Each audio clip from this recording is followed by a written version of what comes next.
এখানে একটা tree house আছে, এই যে উঠে পড়ি ট্রি হাউসে।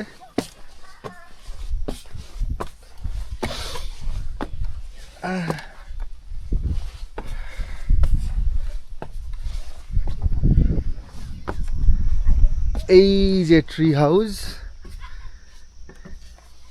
এখানে জাস্ট বসে বসে একটা দিন কাটিয়ে দেওয়া যায়। চারদিকের ভিউটা এরকম। কাফের গাঁওয়ের ফার্ম হাউসে এটা হচ্ছে ভীষণ আইডিয়াল একটা ল্যাদ খাওয়ার জায়গা। এটা বট গাছের মতোই একটা কোনো গাছ, ধরে নিই পাহাড়ি বট, তার ওপরে একটা ট্রি হাউস করা, তবে গাছটাকে কষ্ট দিয়ে নয়, আলাদা করে সিঁড়ি করা আর ভেতরে একটা সুন্দর করে মাচা করা। এখানে এরকম একটা সিট আছে, এই সিটটায় এভাবে বসা যায় এবং বসে সারাটা দিন জাস্ট নেচার দেখতে দেখতে কাটিয়ে দেওয়া যায়।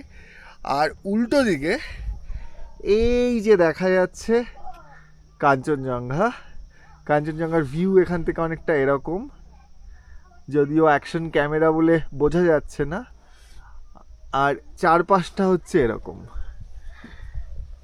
এই যে এই হচ্ছে ট্রি হাউসের চারপাশ, আর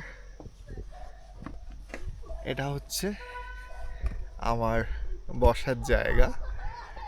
যাই হোক, এখানে এসে কোনো শিডিউল রাখলে চলবে না, এখানে আসতে হবে মোটামুটি 11টা সাড়ে 11টার মধ্যে ঢুকে পড়তে হবে।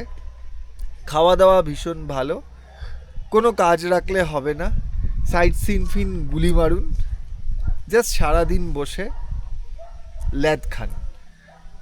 ঘুম পেলে এখানেই ঘুমিয়ে পড়তে পারেন, কিংবা আমাদের সুন্দর সুন্দর কাঠের ঘর আছে, হোমস্টেগুলো ভীষণ সুন্দর।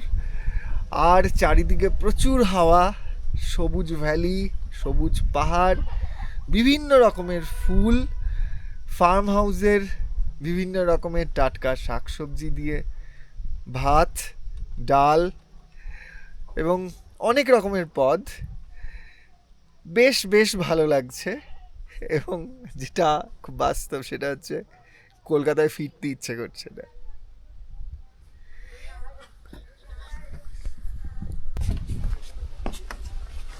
ট্রি হাউস থেকে নেমে পড়ি।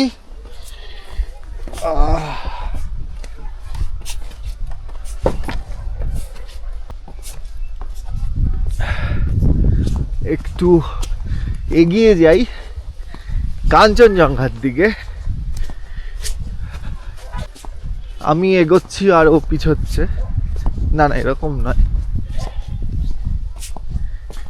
এই যে এখান থেকে চারদিকটা এইরকম। আর এই যে যেই পথ দিয়ে এলাম, এখান থেকে একটু ডান দিকে, এখান থেকে একটু বাঁ দিকে উঁকি মারলে এই ঘরটায় আমি আছি।